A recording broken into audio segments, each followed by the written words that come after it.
الحمد لله سبحانه وتعالى والصلاة والسلام على أشرف الأنبياء والمرسلين সম্মানিত উপস্থিতি প্রিয় তৌহিদি জনতা আপনারা এখানে কেন এসেছেন এটা আমাদের সকলের জানা আছে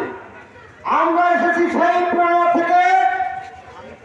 যেই প্রেরণা দেখিয়েছিলেন আমাদের নবী হযরত মুহাম্মদ সাল্লাল্লাহু আলাইহি সাল্লাম আপনারা জানেন ইতিহাস সাক্ষী আছে হযরত উসমান রাদিয়াল্লাহু তাআলা আনহুকে কাফের মুশরিকরা আটকেছিল আল্লাহর রাসূল একজন সাহাবীর জীবনের বিনিময়ে ১৪০০ সাহাবী হাতে করে হাত রেখে বাদ করেছিল উসমান হত্যার প্রতিশোধ নেওয়ার জন্য ঠিক না সেই রক্তের উত্তর শুনে আমরা দিতে হবে আমাদের একজন মাইকে নিঃসংশয়ভাবে শহীদ করে দেওয়া হয়েছে ঠিক কিনা বলে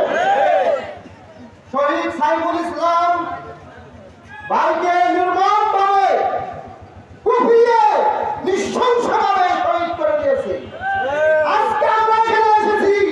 আমাদের এই শহীদ ভাইয়ের রক্তের বদলা নিয়ে নিতে হবে আমার ভাইয়ের জীবনের মূল্য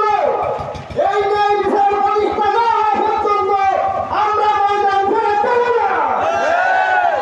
প্রয়োজনে আমরা আরো জীবন দিতে হলে দেব তারপরে ইহুদিবাদী শক্তি এই ইসলামকে বাংলার জমিন থেকে বাড়িয়ে দেব প্রয়োজনে আমাদের যদি খালি হাতে কাজ না হয় প্রয়োজনে হাতে আমাদের বদরের অস্ত্র তুলে রেখে আমরা পিছপা হব না প্রয়োজনে কাপড়ের কাপড় মাথায় বাঁধতে আমরা একটু ভাববো না আমরা দাঁড়িয়ে দিতে চাই এই বাংলার এই জমিনে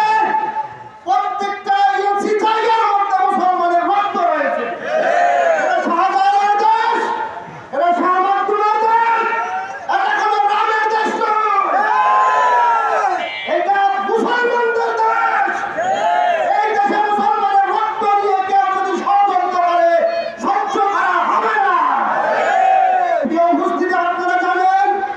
ঘটনা কিভাবে ঘটছে এই ইসলাম সংগঠনটি আজকে প্রতিষ্ঠিত হয় নাই এটা অনেক আগে প্রতিষ্ঠিত হয়ে